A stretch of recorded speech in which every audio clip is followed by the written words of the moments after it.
상승기가 이제 언젠가 끝나고 연준이 시그널을 줄 거잖아요. 야, 이제 뭐 대충 얼추 다 올리고 왔습니다. 여러분, 할 거면은 이제 그때부터 이제 상승기 후 동결기가 시작되는 거죠.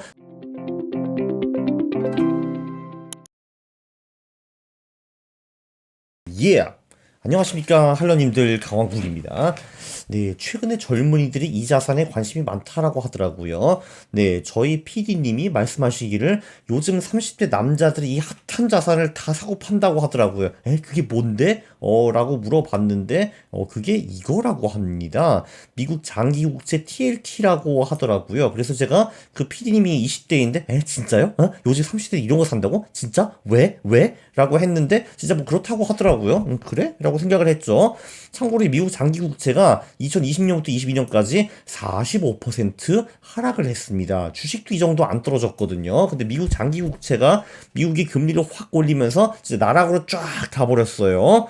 네, 그래서 미국이 금리를 다시 내리면은 다시 컴백하지 않을까? 이런 의견이 있는 것 같습니다. 그래서 저도 궁금해서 다시 한번 정밀 분석을 좀 해봤어요. 네, 이 TLT가 20년 전에 생겼어요. 2002년 7월부터인가? 그때부터 데이터가 있더라고요. 그래서 이제 보시면은 이제 2001년부터 2002년까지는 이제 금리가 동결이었습니다. 나눔직이었어요. 그래서 2002년 7월부터 이제 보면은 그 동결이었을 때 이제 그 TLT가 처음엔 좀 올랐다가 나중에 좀 떨어졌다라는 걸 볼 수가 있는데, 이제 2002년부터 2003년까지 금리가 떨어지니까 얘가 확실히 좀 많이 올랐습니다. 그죠? 한 6개월 만에 20%가 오른 거를 이제 볼 수가 있네요. 20%는 좀 오버인 것 같다. 한 12% 정도 수익이 났는데, 이게 연 환산으로 하면 20% 정도 수익이 난 겁니다. 그래서 여기서 이제 우리가 느낄 수 있는 게 하나 있죠. 자, 금리가 이렇게 실제로 떨어지면은 TLT가 많이 오르는구나. 이런 걸 알 수가 있고요. 그리고 이 정책이 그 하락기 전에 있는 정체기에도 전반적으로 TLT가 오르는구나, 이런 걸 알 수가 있습니다. 자, 그 다음엔요, 2003년부터 4년까지 1년 동안 금리가 동결이었는데 이때 수익이 별로 좋지 않았다라는 걸 알 수가 있습니다. 내려갔잖아요. 이렇게 쭉 내려갔잖아요. 그게 그 후엔 또 상승이 있었어요. 이제 금리 상승이 있었어요. 2004년부터 2006년까지. 근데 재밌는 게 뭐냐면요.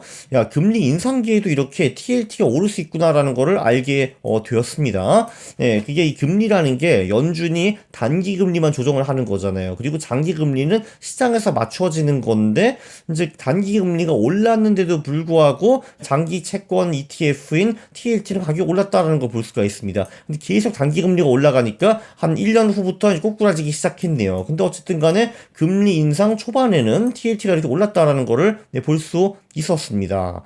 그 다음에 상승기 후에 다시 정체기가 있었죠. 1년 동안에 금리가 동결이 되었는데 요때는 또 올랐어요. 그죠? 이제 이렇게 해서 이제 올랐다는 거를 이제 볼 수가 있는데, 그래서 재밌는 게 뭐냐면은 정체기가 이제 두 개가 있죠. 상승한 후에 정체기가 있고 또는 하락한 후에 정체기가 있거든요. 그 전반적으로 상승 후에 정체기에는 전반적으로 TLT가 오른다라는 걸 알 수가 있습니다. 네, 그리고 이렇게 정체를 한 다음에 이때부터 뭐가 미국 경제가 심상치가 않았기 때문에 이때 연준이 금리를 내리기 시작했죠. 그래서 TLT도 스물스물 오르기 시작했고, 이때 이제 금융위기가 빵 터져가지고 제로 금리를 도입했으니까 TLT가 정말 미친 듯이 올랐습니다. 미친 듯이 올랐다는 거를 이제 볼 수가 있어요. 1년 3개월 동안에 TLT를 가지고 37%를 먹을 수가 있었습니다. 연복리 수익이 29%예요. 한마디로 대박 났습니다. 금리가 우리가 예상하는 것보다 훨씬 더 급격히 내리면은 이렇게 TLT 장기 채권 ETF로 대박도 가능하다라는 거를 알 수가 있습니다. 그리고 재밌는 게 뭐냐면은 금융위기 때는 기본적으로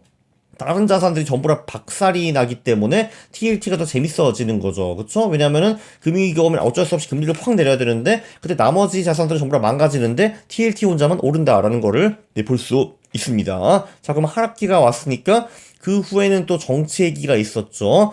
네, 참고로 정체기가 이때 2008년부터 15년까지 약 7년 정도였습니다. 그러니까 미국이 약 7년 정도 거의 제로 금리를 유지를 했어요. 이때 나름대로 TLT가 일단 처음에 좀 내렸다가 그래도 서서히 조금씩 올라가는 거를 볼 수가 있는데, 이게 7년이기 때문에 연봉 리스크이 4% 정도였습니다. 그래서 뭐 드라마틱한 수익률은 아니었어요.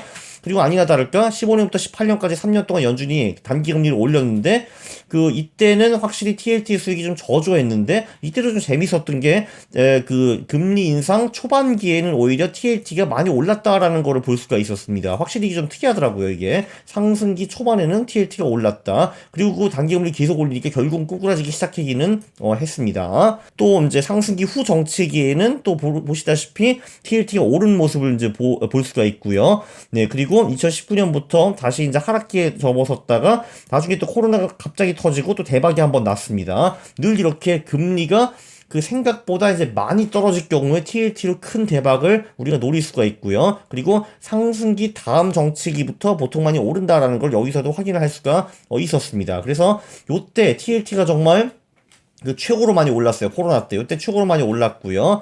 자, 그 다음에 하락기 후에 정치기가 왔잖아요, 또. 자, 하락기 후 정치기는 전반적으로 TLT가 별로 수익을 못 내는데, 이번엔 좀 심했습니다. 그죠? 이제 코로나 후에 이제 왕창 오르다가, 결국 이제 하락기 후 정치기가 왔는데, 이때부터 비실비실 떨어지기 시작했고, 실제로 금리가 올라간 후엔 더 많이 떨어졌습니다. 그래서 11월까지 엄청나게 박살이 났다가, 그 후에 조금 회복하는 모습을 보였다라고 이제 볼 수가 있습니다. 이때부터 이제 TLT가 크게 박살나기 시작해가지고 요때까지 45%가 빠진 겁니다. 자, 그래서 결론은 뭐냐? 아주 매우 간단합니다. 이게 연준의 금리 사이클을 4개로 나눌 수가 있잖아요. 자, 하락 후 동결기가 있고 상승기가 있고 상승 후 동결기가 있고 하락기가 있습니다. 자, 근데 여기서 수익이 언제 나느냐? 상승 후 동결기 그리고 실제로 연준이 금리를 내리는 하락기 요때 엄청난 수익이 난다라는 거를 볼 수가 있습니다. 반대로 하락 후 동결기와 상승기는 재미가 없죠. 돈이 안 됩니다. 그죠? 돈이 안 된다라는 거를 볼 수가 있어요. 안타깝게도 상승 후 동결기와 하락기 구간은 상대적으로 짧은 편입니다. 20년 동안에 상승 후 동결기 구간은 8.6% 정도였고 하락기 구간은 한 11% 정도. 이게 한 20% 정도 기간이에요. 나머지 80%는요.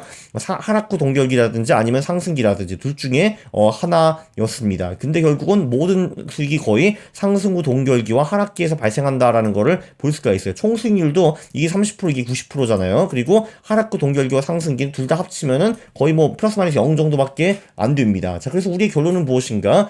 지금은 확실히 아직 금리가 상승기에 있잖아요. 요번 5월에도 또 25bp 올린다라고 하던데. 자, 근데 그 결론은 뭐냐면은 이 상승기가 이제 언젠가 끝나고 연준이 시그널을 줄 거잖아요. 분명히 이제 대충 얼추 다 올리고 왔습니다. 여러분 할 거면은 이제 그때부터 이제 상승기 후 동결기가 시작되는 거죠. 자, 이때부터 TLT가 오를 가능성이 굉장히 크네요. 역사를 보니까. 그리고 언제까지 오르느냐? 실제로 나중에 연준이 금리를 떨구기 시작해가지고 그 떨구는 게 끝날 때까지 결국 TLT가 오른다라고 이제 볼 수가 있고 그때 수익이 꽤 크게 날 수가 있습니다. 저 솔직히 연준 잘 몰라요. 그래서 5월에 25bp까지 올린다는 거 얼추 알겠는데 이제 그 후에 또 한 번 올리냐 마냐 그것까지는 잘 모르겠고요. 근데 분명히 계속 시그널을 줄 거거든요. 이제 됐어 이렇게 하잖아요. 그 됐어 그때쯤이 TLT를 살 타이밍인 거죠. 그래서 됐어 해가지고 한동안 금리가 이제 동결되었다가 이제 다시 인하가 된다라고 치면은 인하할 땐 당연히 TLT를 계속 보유를 하고 있고요. 그리고 그 인하가 쭉쭉 내려갈 때 끝날 때까지 계속 TLT를 보유하고 있는 겁니다. 저도 요번에 이거 공부하면서 장기 채권 타이밍 이때였구나. 끄떡끄떡 이런 거를 제가 알게 되었습니다. 이번 영상 제가 봐도 너무나도 유익하거든요. 네, 그래서 동의를 하시면은 구독 그리고 좋아요 부탁드리겠습니다. 싫어요를 누르시면 제가 매우 싫어합니다. 감사합니다.